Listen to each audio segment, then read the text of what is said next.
오래전에 어떤 아는 목사님이요, 전화가 왔어요. 내일 자기 교회로 오라는 겁니다. 그것도 혼자 오는 게 아니고 사모님하고 꼭 둘이 오라는 거죠. 그래서 자기가 점심에 점심 대접을 하겠다는 거예요, 자기 교회에서. 그래서 그분하고 사귄 지가 얼마 안 됐는데 이런 초청을 해서 혹시 그분이 생일인가? 그냥 갈 수 없잖아요. 또 생일인데 초대를 했으면 뭐 케이크라도 하나 들고 가야 되니까. 그래서 제가 한번 물어봤습니다. 무슨 이유 때문에 저희를 이렇게 부르십니까? 무조건 오라는 거예요. 그냥 사모님하고 둘이서 같이 무조건 오라는 겁니다. 또 제가 재차 물었습니다. 그래도 알아야 가지 않습니까? 그러니까 뭐라도 힌트라도 주셔야 되지 않겠냐고 물으니까 그때서 이런 이야기 합니다. 내일 와서 강의를 듣게 되면 목사님 교회가 재정적인 어려움에서 벗어난다는 것입니다. 한마디로 얘기하면 재정에서 자유를 얻게 된다는 것이죠. 여러분 이 정도면 여러분 힌트 아시겠죠? 그러니까 목회하는데 큰 힘이 될 테니까 내일 와서 강의를 하나 들으라는 것입니다. 그래서 제가 단호하게 얘기했어요. 저는 더더욱 그러면 가지 않겠습니다. 저는 갈 생각이 없습니다. 그렇게 제가 정중하게 거절했습니다.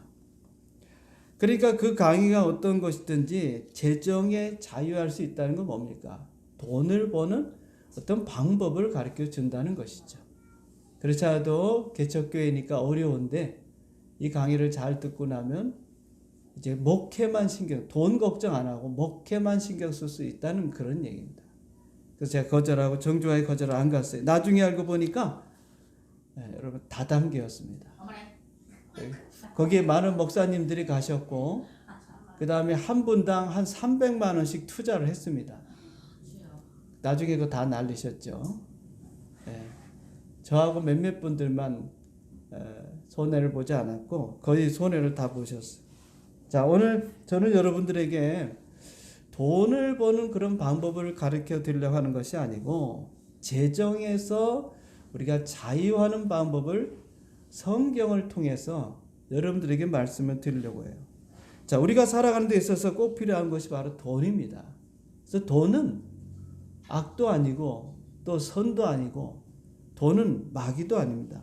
우리가 이 땅에 살아가려고 하면 돈이 없이는 살 수가 없어요. 어떤 분은 무소유, 또 교회도 가난해야 된다, 무소유다 이렇게 생각하는데 그렇지 않습니다.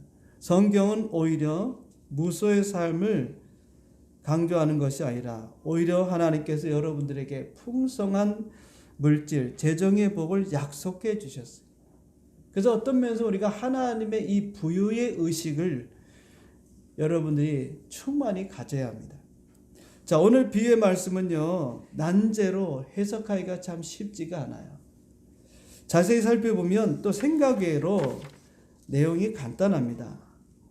내용이 이렇습니다. 어떤 부자가 있는데 그 주인의 소유를 어떤 부자가 청지기가 있는데 어떤 부자에게 청지기가 있는데 이 청지기가 주인의 소유, 즉 주인의 재물, 재산을 낭비, 허비한다는 그 말을 이제 주인이 듣게 됐어요.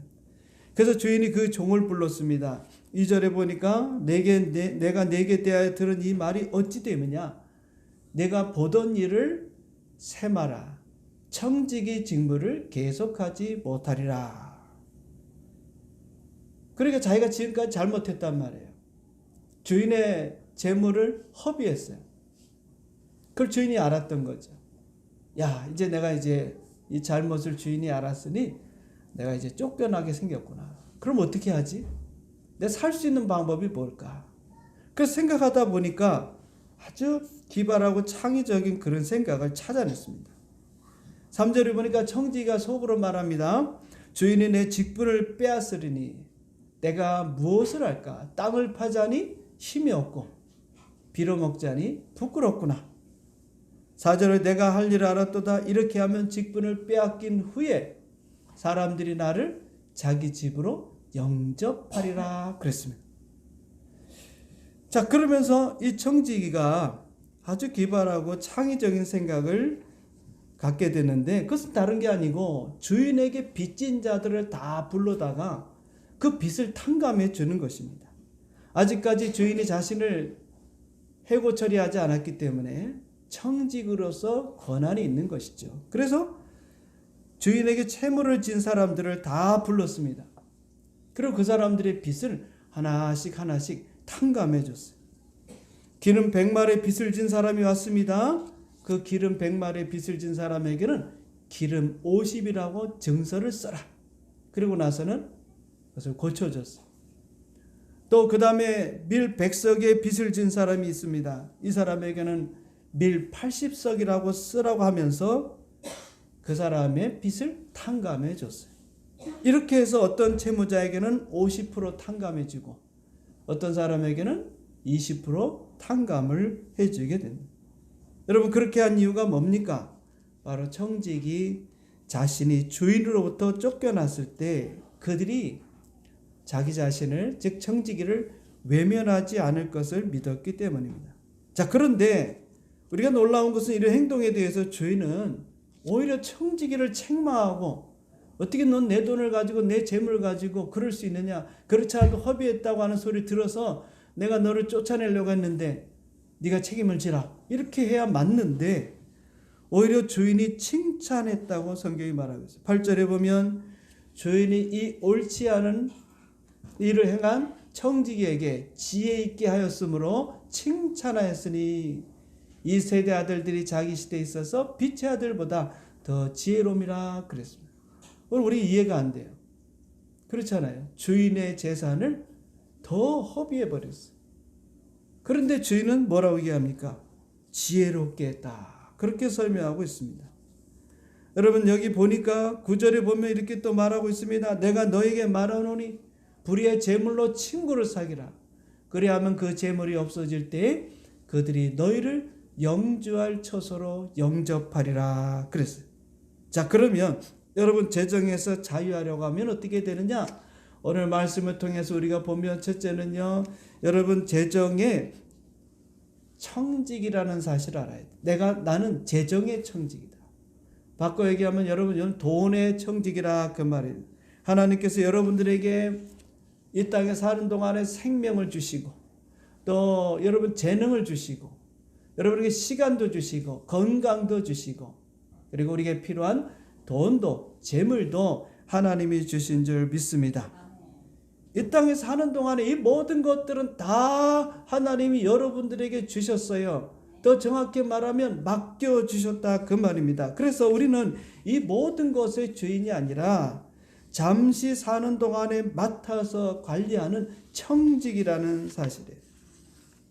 그러므로 본문의 주인이 청직에게 재물을 맡겼듯이 오늘 하나님께서 여러분들에게도 재물을 맡기시는 줄 믿습니다. 따라서 우리는요, 이 재물의 청직이라고 하는 이 사실을 알아야 돼요. 많은 분들이 재정에 대해서 이렇게 생각합니다. 내가 열심히 일을 해서, 열심히 수고해서 땀을 흘리고 정말 힘들게 일을 해서 돈을 벌었으니 이것은 내 것이다, 이런 의식을 갖고 있어요. 물론 여러분들이 열심히 일을 해서 돈을 벌었습니다. 돈이 하늘에서 뚝 떨어진 게 아니죠. 내가 땀을 흘리고 정말 참고 힘들지만 견디고 인내하는 가운데 묵묵히 일을 해서 돈을 벌었습니다. 여러분의 것입니다. 그래서 여러분, 이것은 내 것이다, 그런 생각을 가지고 있어요. 자, 그러다 보니까 돈에 대한 애착, 집착을 갖게 되는 거예요. 사람이 돈의 주인이 되어야 되는데 돈이 사람의 주인이 된다는 것이죠. 노력으로 얻은 돈이니까 내가 수고하고 내가 땀 흘리고 내가 희생해서 그래서 돈을 벌었으니까 이것은 내 것이니까 내 것이라는 그 의식 속에 오늘 살아갑니다. 그런데요, 정확히 말하면 돈은요, 하나님이 주신 축복입니다. 축복. 하나님이 주신 축복이라고 인정하고 인정해야 여러분 재물의 청지기적 생각을 가질 수가 있는 거예요. 물론 내가 열심히 일했지만 그것을 하나님께서 나에게 복을 주셨다. 물질의 복을 주셨다. 내가 버는 모든 그런 돈은 다 하나님이 나에게 맡겨 주셨다고 하는 이런 청지기적 사고를 가져야, 그 생각을 가져야 우리가 자유할 수 있다는 것입니다. 그렇지 않고 돈을 자신의 땀과 눈물과 수고의 결과로 보게 되면 돈에 대해서 애착을 갖게 되고 인색하게 되고 이기적인 태도에 매이게 되는 것입니다. 물론 여러분 다 일해서 돈을 받는 거예요. 그냥 앞서서 얘기했지만 하늘에서 뚝 떨어지고 길에 가다 주워서 그것이 내 돈이 된 거 아닙니다. 그렇지만 재물의 증가는 하나님께서 하시는 것을 우리가 인정해야 돼요. 고린도전서 3장 7절에 보니까 이렇게 말씀하고 있습니다. 그런즉 심는 이나 물 주는 이가 아무것도 아니지만 오직 자라게 하시는 이는 누구라고요? 하나님. 내가 열심히 일을 하고 땀을 흘리고 여러분 잘하고 계시는 거예요. 직장생활하면서 또 회사를 다니면서 또 사업을 하면서 얼마나 여러분 수고 많으십니까? 돈이 그냥 돈이 되는 게 아니죠. 그것이 그냥 내 수중에 들어오는 게 아니죠. 그러나 여러분 한 번 더 생각해 되면 우리가 물을 주고 또 심고 그렇게 하지만 열매를 맺는 것은 하나님께서 하십니다. 많은 분들이 열심히 일하고 애를 써도 어떤 경우 월급 못 받는 경우가 있습니다. 부도가 나는 경우도 있습니다. 또는 그 기업주가 도망을 가는 경우도 있고요. 항상 여러분들에게 모든 그 재물이 수고한 대로 얻는 것이 아닙니다. 그래서 시편에 보면 땀을 흘린 대로 얻는 것, 그것이 복이다 그랬어요. 우리 일확천금을 꿈꾸지만 사실은 내가 노력하고 수고한 대로 얻으면 되는데 그렇지 못해요. 왜요? 아담이 범죄한 이후에 이 세상은 가시동물과 엉겅퀴로 가득하기 때문에 땀을 흘리고 수고해도 어떨 땐 소득이 없는 경우들이 있어요. 그분들이 게으르고 일을 열심히 안 해서 그래서 부도가 나는 것이 아닙니다. 정말 죽을 힘을 다해서 잠도 제대로 못 자고 회사를 운영해도 어느 순간에는 그 회사가 망해버리는 경우도 있다 이 말이에요. 그래서 여러분 오늘 이 고린도전서 3장 7절의 말씀처럼 심는 이가 있고 물 주는 이가 있고 다 중요합니다. 다 수고합니다. 애를 씁니다. 그러나 자라게 하시는 하나님이 자라게 하시는 그런 일을 하지 않으면, 열매 맺게 하지 않으면 우리가 얻을 수 없다는 것이에요. 그래서 여기 본문에서는요, 청지기가 자신의 것이 아님을 알았어요. 이 재물은 내 것이 아니고 주인의 것이구나. 내가 잠시 동안 관리하는 입장에 있다는 것을 알았기 때문에 그 주인에게 채무를 지은 사람들을 다 탕감해 줄 수가 있었던 겁니다. 만약에 그것이 내 돈이다 생각했다면 아마 그렇게 탕감하지 않았을 것입니다. 그러면서 주님은요, 예수님께서는 9절에 이렇게 말합니다. 불의의 재물로 친구를 사기라. 9절에 말씀하시기를, 그러면 그 재물이 없어질 때 그들이 너희를 영주할 처소로 영접하리라 그랬어요. 이 불의의 재물이라는 것은 돈을 말하는 건데, 여러분 돈이라고 하는 것은 항상 있는 게 아니죠. 돈이 있을 때 그 돈을 가지고 물건 사는 일에만 힘쓰지 말고 사람을 사기라는 것입니다. 그럼 여러분 사람을 사기라고 하니까 다른 사람하고 교제하고 밥 먹고 차 마시는 데 쓰라 그 말이 아니에요. 여기 사람을 사기라고 하는 것은, 친구를 사기라고 하는 것은 그 돈을 가지고 여러분 사람을 구원하는 일에 쓰라 이 말입니다. 내가 먹고 입고 사용하는 것도 필요한 만큼 쓰지만 그 돈을 가지고 한 영혼 구원하고 전도하는 일에 사용하라는 것입니다. 그래서 전도헌금, 선교헌금이 중요한 거예요. 여러분 이번 기회에 말씀을 드리지만 기회가 됐는 대로 여러분 작은 돈이지만 이 선교하는 일에 여러분의 돈을 쓸 수가 있어야 합니다. 그래서 그 사람이 천국에 가게 되면 그 영혼으로 인해서 그가 나에게 감사하게 된다는 거예요. 여러분 천국에 갔을 때 와서 반겨주고 나를 환영해주고, 물론 주님께서도 그러시겠지만 어떤 사람이 뛰어와서 여러분을 기쁘게 반겨주고 감사하는 사람이 있다면 그 사람이 바로 여러분이 그 사람을 구원한 사람. 얼마 전에 제가 말씀을 설교 시간에 드린 적이 있어요. 친구 목사님이 이제 예수 믿지 않는 그 며느리를 얻게 됐는데 집이 이제 좀 멉니다. 그분 교회는 화성이고 얼개동인가 어디에 거기 사는데 그 집이 이제 신혼집이 그쪽인데 거기까지 이제 온다는 거예요. 화성까지.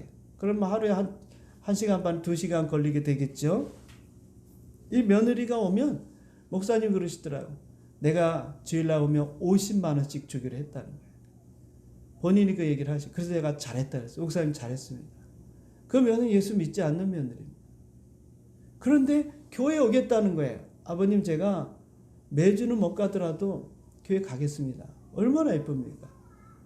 물론 처음부터 믿는 그런 아내를 얻었다면 며느리를 얻었다면 좋겠지만 어떡합니까? 아들이 그렇게 또 만나서 결혼한다 하는데 막을 수도 없고. 근데 그 며느리가 온다는 거예요. 그래서 목사님이 내가 50만 원씩 주기로 했어 그러더라고. 잘하셨다. 여러분 이 말씀이 그 말이에요. 불의한 재물, 이 돈을 가지고 여러분 내 잘 먹고 잘 쓰는 것도 중요하지만 한 영혼을 전도하고 구원하는 일에 이 50만 원을 쓴다면 그것이 결코 여러분 헛되겠습니까? 오늘 여러분 우리 교회는 사업하시는 분이 없어요. 그래 앞으로 있을 줄 믿습니다. 이제 사업주가 되시면 직원들이 혹시라도 안 믿는 직원들이 있을 때는 교회 가면 내가 보너스를 주겠다. 별로 아멘도 안 하시고 만약에 교회 한번 나가면 예를 들어서 뭐 형편에 따라서 5만 원 주겠다, 10만 원 주겠다, 좀 그랬으면 좋겠어요. 그래서 그분이 잘 다니면서 예수를 믿으면 그 가치가 여러분 뭐 1억을 드린들 10억을 드린들 그 영혼 하나 구원하는 게 돈이 여러분 문제겠습니까? 우리가 돈이 없어서 그렇지? 없는데 10억 쓰라는 얘기 아니고 1억 쓰라는 얘기가 아니라 만약에 사업을 한다면 그렇다는 얘기예요.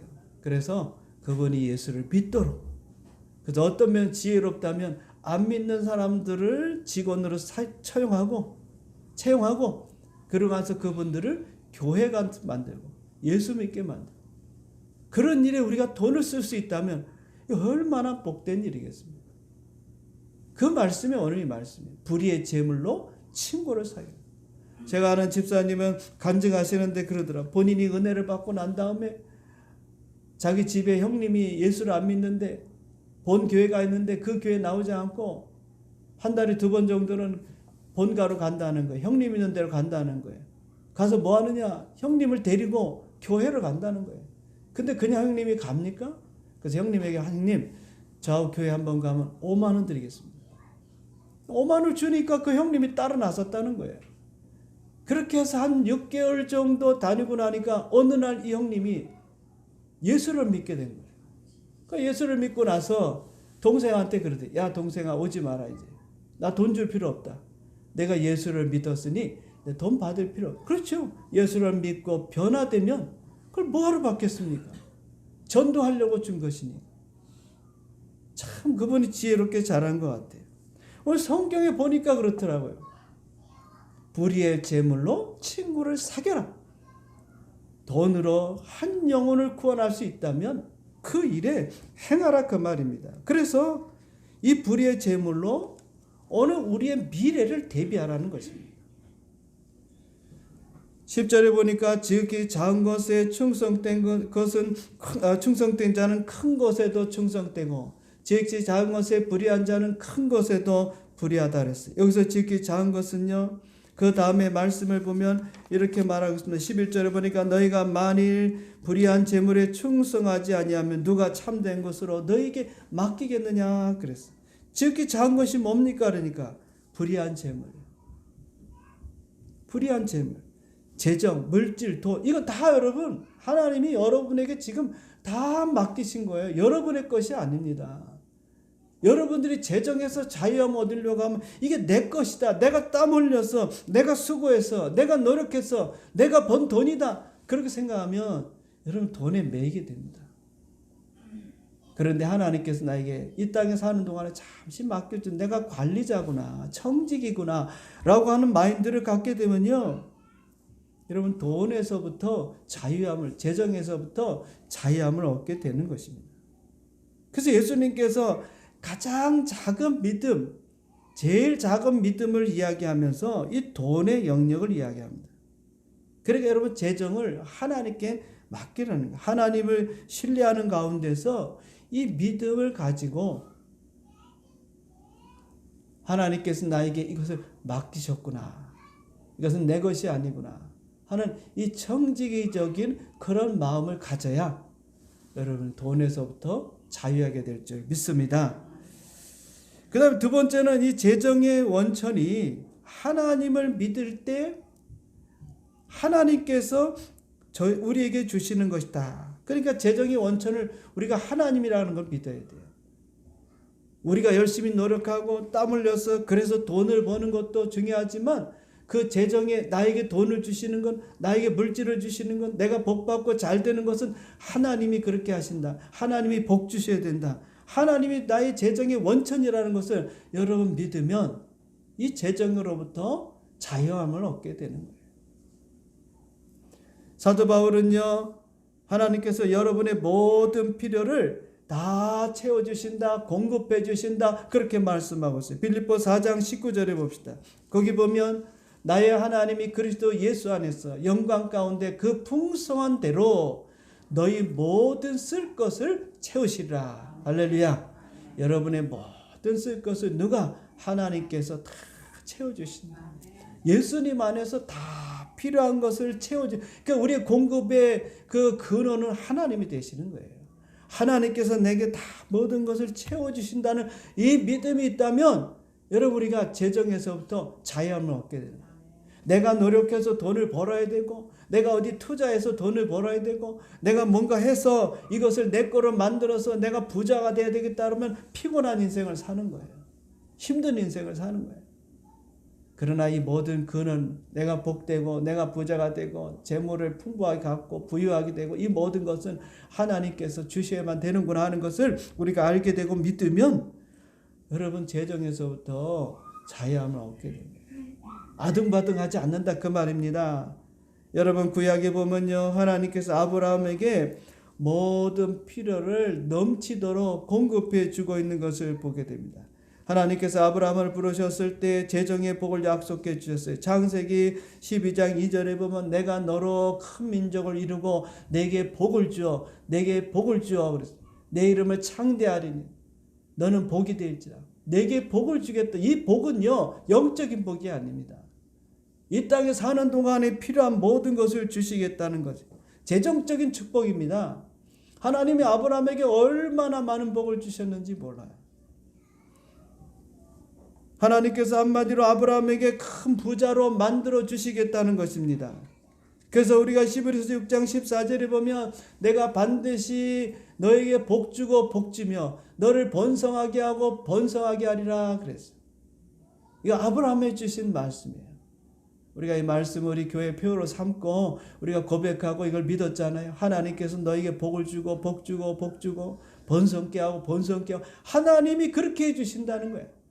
내가 잘 되고 내가 노력해서 얻는 게 아니고 내가 번성해야지 한다고 되는 게 아니고 하나님이 그렇게 만들어 주시겠다는 것입니다. 그래서 아브라함을 하여금 부유하게 하는 것이 뭐냐? 하나님의 뜻이요 하나님의 약속인 줄 믿습니다.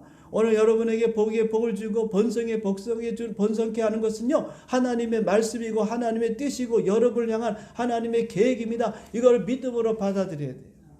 그래서 모든 우리 재물의 근원은 하나님이 되시는구나. 원천은 하나님 되시는구나. 하나님이 내게 복을 부어주셔야 내가 이 땅에서 풍족하게 복을 받으며 살 수 있구나. 이 마인드가 바뀌어야 돼요. 그렇지 않으면 여러분 재정에서 자유할 수가 없어요. 안 그러면 내가 벌어야 되고 벌려다 보니까 죄일도 빠지게 되고 모든 삶이 여러분 힘들어지는 거예요. 그러나 하나님이 나에게 복을 주시는구나. 하나님이 나를 부유케 하실 거구나. 하나님께서 재정의 축복을 나에게 주실 거라고 그렇게 여러분들이 하나님을 근원으로 생각하고 믿으면 마음에서부터 여러분 물질에서부터 재정에서부터 자유함을 얻게 되는 줄 믿습니다. 창세기 12장 10절 이하에 보면은요 아브라함이 이제 가나안 땅에 들어가서 첫 번째 기근을 만납니다. 그래서 이제 애굽으로 내려가게 돼요. 살기 위해서 어쩔 수가 없죠. 근데 내려가면서 걱정입니다. 자기 아내가 너무 아름다운 거예요. 그래서 사라에게 당시 내 원래 이복 누이니까 우리 누이라 하자. 내가 오빠고 너는 누이라 하고 이렇게 하자. 그러고는 이제 내려갔습니다. 그 내려갔는데 그만 아니나 다를까 이 누인 자기 아내를 바로왕에게 뺏기고 말았어요. 그런데 하나님이 간섭하셔서 바로왕에게 재앙을 내리심으로 다시 아내를 아브라함이 찾게 됩니다. 뿐만 아니라 바로왕이요 이 아브라함에게 많은 재물을 줍니다. 창세기 12장 16절에 보면 이에 바로가 그로 말미암아 아브라함을 후대함으로 아브라함이 양과 소와 노비와 암수 나귀와 낙타를 얻었다. 자, 요거에 대한 이제 그 다음에 13장 창세기 13장 2절에 보면 이렇게 말씀하고 있어요. 아브라함에게 가축과 은과 금이 풍부하더라. 자, 그런데 이 창세기 12장 10절에 애굽으로 내려갔을 때 여러분 아브라함의 행동은요 잘한 행동이 아닙니다. 자기 아내 때문에 자기가 죽을까봐 비겁하게 자기 아내를 누이라고 속였어요. 그리고 바로왕에게 뺏겼습니다. 그런데도 불구하고요 하나님께서 아브라함에게 복을 주셨다는 거예요. 그러면 저 같으면 어떻게 할 거예요? 가지고 있는 재산 다 뺐든지 아니면 좀 가난하게 만들든지 네 정신 차리란 말이에요. 자기 아내를 아내라 말을 못하고 누이라고 말해서 바로왕에게 뺏기고 말이에요. 그때 그러지 않았어요. 그렇게 실수했는데도 불구하고 하나님께서 아브라함에게 복을 주셨다. 그래서 여러분 하나님의 이 축복, 이 아브라함의 재정의 복은요 공로와 무관하다 이 말이에요. 어떤 면에서 보면 그렇다고 여러분 뭐 세상적으로 살라 뭐 신앙도 버리고 믿음도 버리고 그렇게 살라는 의미가 아닙니다. 우리의 어떤 선행이나 의로운 일에 상관없이 하나님의 약속의 말씀을 붙들고 그 믿음으로 살면 하나님께서 그만큼 복을 주신다는 거예요. 우리의 삶의 노력에 따라 부유해지고 우리가 번영의 그 축복을 받는 것이 아니라는 것입니다. 하나님의 약속의 말씀이 있을 때 그때 하나님의 복이 임하는 거예요. 그래서 앞에도 말씀드렸지만 우리가 아브라함 같은 믿음을 가지고 하나님을 믿기만 한다면 여러분들이 하나님을 신뢰하기만 한다면 그러면 우리는 복의 복을 받고 번성의 축복을 받을 줄 믿습니다. 사도 바울은요 오늘 우리에게 이런 말씀을 주시고 있습니다. 고린도후서 8장 9절에 보면요 예수 그리스도로 말미암아 그랬습니다. 우리 주 예수 그리스도의 은혜가 너희에게 알거니와 부유하신 이로서 너희를 위해서 뭐 했다고요? 가난하게 되시면 그의 가난함으로 말미암아 너희를 어떻게? 부유하게 하게 합니다. 예수님은요 이 천지 만물이 다 예수님 거 아닙니까? 금도 은도 물질도 모든 게 다 우리 주님 거예요. 그런데 우리 주님께서 이 땅에 오셔서 그 부유하신 주님이 가난하게 되셨다 그랬어요. 그렇죠? 우리가 복음서를 보십시오. 예수님 가난한 삶을 살았어요. 가지고 있는 거 아무것도 없었습니다. 남이 주는 것 갖고 먹고 그렇게 생활했어요. 왜 그러셨을까? 그러니까 우리도 가난해야 되겠구나 이렇게 생각하는 분들이 있습니다. 성경을 모르는 거예요. 왜 가난해졌다고요? 바로 그 가난함으로 말미암아 우리를 어떻게 한다? 부유하게 하겠어. 예수님이 가난해지셨지만 그로 인해서 우리를 부유케 하기 위해서 예수님이 가난해지셨다. 그러면 우리가 가난해야 됩니까? 부유해야 됩니까? 부유해야 되는 거죠. 이 말씀을 붙들라 이 말입니다. 에? 왜 좋은 말씀들 많은데 엉뚱한 거 붙들고 살아가십니까?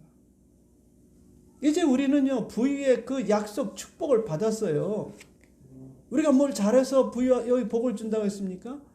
그렇지 않아요. 그저 예수를 믿으면 우리가 구원을 받게 되는데 영혼의 구원만 받는 것이 아닙니다. 전인적인 구원이에요. 영도, 혼도, 육도 구원 받는데 형통의 축복도 받고 물질의 복도 받고 건강의 복도 받는 것이지 영혼만 딸랑 구원받는 게 아니에요. 오늘 그렇게 이제 가르치는 경우가 많이 있어요. 그러나 우리는 그렇게 생각하지 마세요. 하나님의 구원은 전인적인 것이다. 내 영혼이 구원도 받고 또 하나님께서 나에게 형통의 복을 받고 그래서 예수 믿는 사람은 안 될 수가 없어요. 제가 요새 전도하려고 이번 주간도 우리 집사람이 나가자 그래서 나갔습니다. 우리 집사람이 전도에 열심히 해요. 집사람 아니면 제가 전도하는데 자신이 없어. 근데 나갔는데 하나님 요새 은혜를 많이 주셔서 제 마음에 자꾸 이제 뭔가 확신이 자꾸 들어와요. 그게 뭐냐? 예수 믿으면 그래 구원받는 거 저 사람 알까? 그랬는데 마음속에 예수 믿으면 잘 된다. 예수 믿으면 형통하다. 사람들이 비난하지만 나는 그게 아니구나. 내가 볼 때 말씀을 연구하고 보니까 예수 믿으니까 건강해지고 예수 믿으면 잘 되고 구원이라는 게 뭡니까? 오늘 성경에 예수님께서도 구원이라는 게 뭐예요? 영혼 구원 얘기하지 않았어요. 너희가 구원받는다. 이 말은요. 육체의 질병에서부터 치료 안 받는 그게 구원이에요. 그게 구원. 그렇잖아요. 성경 우리 사복음서 다 봐보세요. 그리고 더 나아가서 이제 영혼도 당연히 구원을 받아야 되죠. 그러니까 전도하면서도 이 사람한테 안 되는 일이 여러분 잘 되는 사람은 어디 있겠습니까? 다 말을 안 해서 그렇지 사는 게 다 힘들고 어려운 거 아닙니까? 물론 그 사람의 영혼 구원을 위해서도 우리가 전도해야 되지만 그러나 그 의미 속에는 이제 무엇을 하든 당신이 예수 믿으면 잘 됩니다. 형통합니다. 복 받습니다. 그것을 가르쳐야 되겠다. 그걸 전해야 되겠다. 그런 마음이 생기더라는 거죠. 오늘 여러분 하나님께서는요 우리에게 이 귀한 말씀을 주셨어요. 우리 예수님이 부유하신 이로써 가난하게 되시면 그 가난함으로 말미암아 우리를 부유케 함이라. 이게 주님의 뜻입니다. 이게 하나님의 뜻이에요. 그러면 여러분들이 지금 다 부유해져야 하나님의 뜻이 이루어지는 거예요. 여전히 가난한 가운데 있다면 하나님 말씀이 잘못됐든지 아니면 여러분이 지금 그렇게 살고 있지 않기 때문에 그런 거예요. 이 말씀 앞에 여러분 심각하게 고민하고 도전받아야 돼요. 이 말씀을 마음에 새기고 마인드를 바뀌어야 돼요. 야, 예수님께서 나를 부유케 하시려고 십자가에 돌아가셨고 가난하게 사셨구나. 그러면 나는 이제 부유하게 살아야 되겠다. 그렇다고 여러분들이 노력하고 수고하면서 지나치게 그 물질에 집착하라는 게 아닙니다. 그 모든 물질의 근원은 하나님이 다 나에게 주셔야만 되는구나. 그런 마인드로 여러분들이 바뀌게 되면 재정에 대해서 자유함을 얻게 된다. 내가 이거를 하려다 보니까 힘들고 때로는 오버페이스를 통해서 자기의 몸이 지치고 피곤해지는 거예요. 스트레스 받는 겁니다. 여러분 재정 때문에 스트레스 받지 마세요. 없으면 없는 대로 빚지면 하나님 갚아주시겠지. 그렇게 살면 되는 것입니다. 그런데 거기에 아둥바둥 하면 여러분 몸도 상하고 마음도 상하고 잘못하면 여러분 일찍 갑니다. 그러지 마세요. 우리 교회 성도님들은 오래 사시기 바랍니다. 어제 보니까 어떤 목사님이 제가 결혼식에 갔다 왔는데 같이 식사하는 자리에 목사님 우리 교회는요 102살 먹은 할머니가 계십니다. 그래 별로 안 놀라시네. 그래서 그러시냐고 부럽더라고. 왜 부러운지 아세요? 거기도 교회가 작은데 그때까지 살아계시니까 얼마나 감사해요. 재정적인 축복은 하나님이 여러분에게 다 부어주실 줄 믿습니다. 그래서 여러분 이 지극히 작은 것에 충성된 것은 하나님이 원천이 되신다. 그걸 여러분이 믿으시라 이 말이에요. 자 마지막 세 번째입니다. 우리가 이 지극히 작은 것에 충성됐다고 하는 것은요. 돈을 믿지 말고 누구를 믿으라는 겁니까? 하나님을 믿으라는 거예요. 여러분 가슴에 손 얹고 한번 잘 생각해 보세요. 이 돈이 힘이 있단 말이죠. 여러분 다 아시잖아요. 이 돈을 가지고 못하는 게 없어요. 이 세상에서는.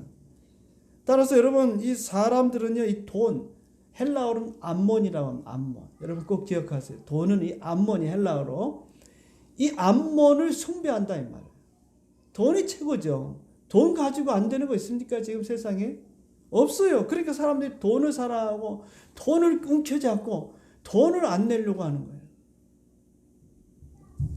문제는 뭡니까? 그 돈을 사람들이 믿는다는 것입니다. 누구를 믿어야 되는데? 하나님을 믿어야 되는데 하나님을 믿는 대신에 돈을 더 믿는다는 것입니다.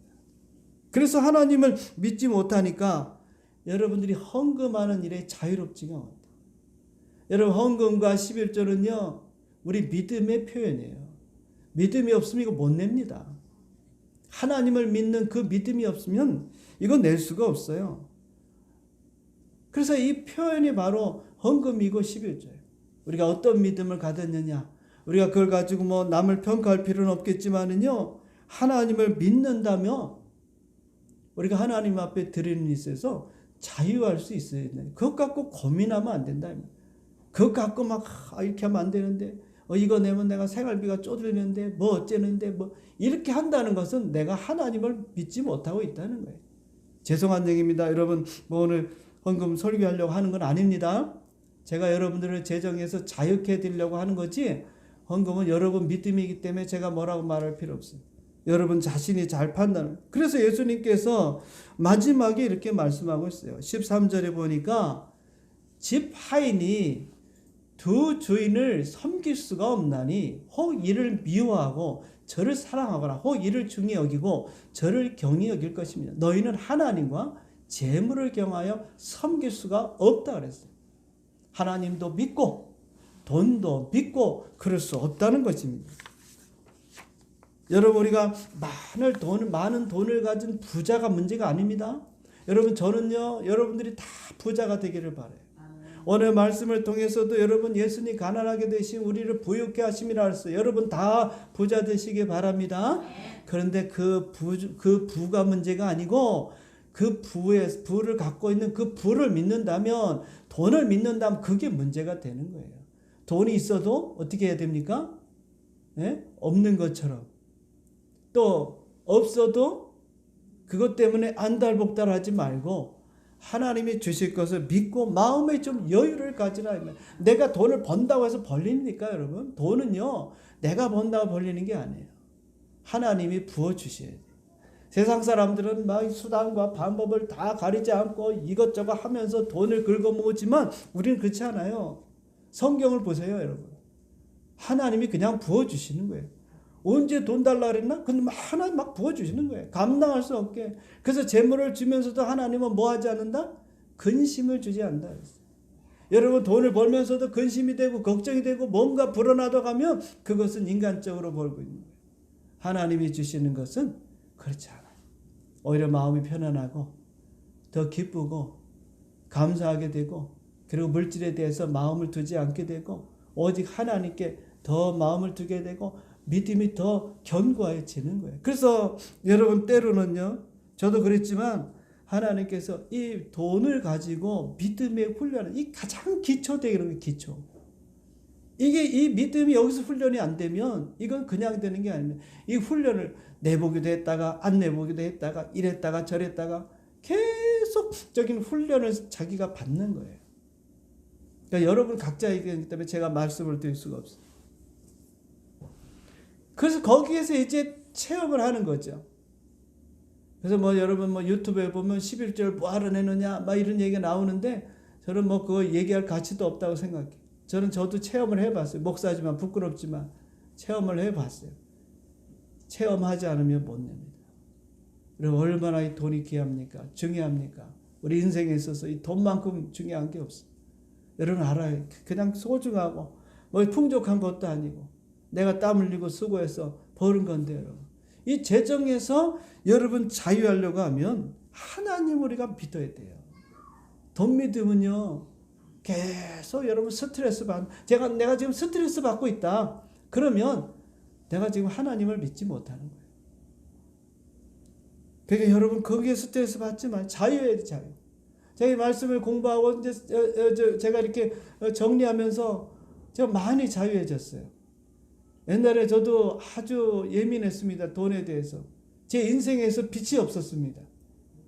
제가 초창기 때는 제 마음에 저는 뭐 100만 원을 빚을 줘도 못 사는 줄 알았어요. 그런데 아이들 키우고 뭐 다 드릴 수 없지만 교회가 어렵다 보니까 빚이 자꾸 늘어나는 거예요. 그러니까 살 수가 없더라고. 그런데 그런 기회를 통해서 하나님께서 저를 통해 연단을 시키고 그걸 통해서 깨닫게 하시는데요. 어느 순간에 내가 이걸 놓지 않으면 못 살겠더라고. 그래서 그 빚이 많은데도 다 놔버렸습니다. 하나님만 의지하기로 하자. 하나님만 믿기로 하자.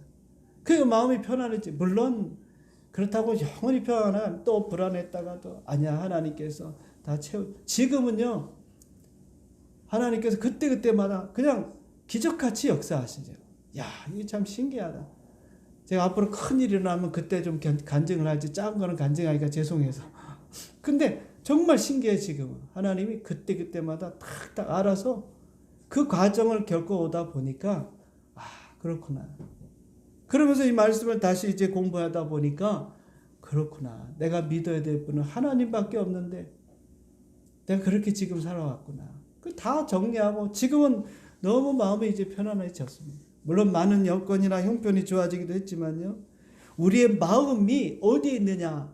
뭘 보고 알 수 있을까요? 물질이 어디로 가느냐? 그거 보면 알 수 있어요. 예수님이 이렇게 말씀하셨습니다.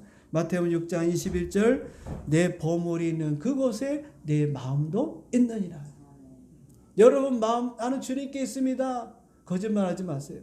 여러분이 가지고 있는 재정이 어디로 가서 투자하고 어디에다가 여러분들이 집중하느냐에 따라서 여러분의 마음이 나타나는 거예요. 스스로 속지 마세요. 마귀가 속이고 있는 것입니다. 솔직해지셔야 돼요. 하나님 앞에서 우리가 솔직해져야 돼요. 저는 다시 얘기 드리지만 뭐 헌금을 하라는 얘기가 아닙니다. 우리가 재정에서 자유하려고 하면 그 자유함을 여러분한테 가르쳐 드리는 겁니다. 세 가지입니다. 여러분 나는 물질의 재정의 재물의 청직이다. 관리자다. 이건 내 거가 아니다. 이 생각에서 빨리 벗어나야 여러분 자유할 수가 있습니다. 그리고 하나님이 내게 복의 원천이다. 하나님이 나에게 물질의 복을 주시지 않으면 기다려야 됩니다. 말씀을 믿고 기다려야 됩니다. 그럼 어느 순간에 부어주실 거예요. 그 원천이라는 것을 여러분들이 갖지 않으면 자유할 수가 없어요. 마지막으로 여러분 내가 돈을 사랑하지 말고 하나님을 사랑하고 돈을 믿지 마세요. 하나님을 믿어야 합니다. 그러면 여러분은 이제 재정에서부터 자유함을 얻고 그 다음서부터는 해피하게 행복하게 살 수가 있습니다. 오늘 여러분 재정에서 자유하는 우리 모든 성도님 되시기를 주님의 이름으로 축원드립니다.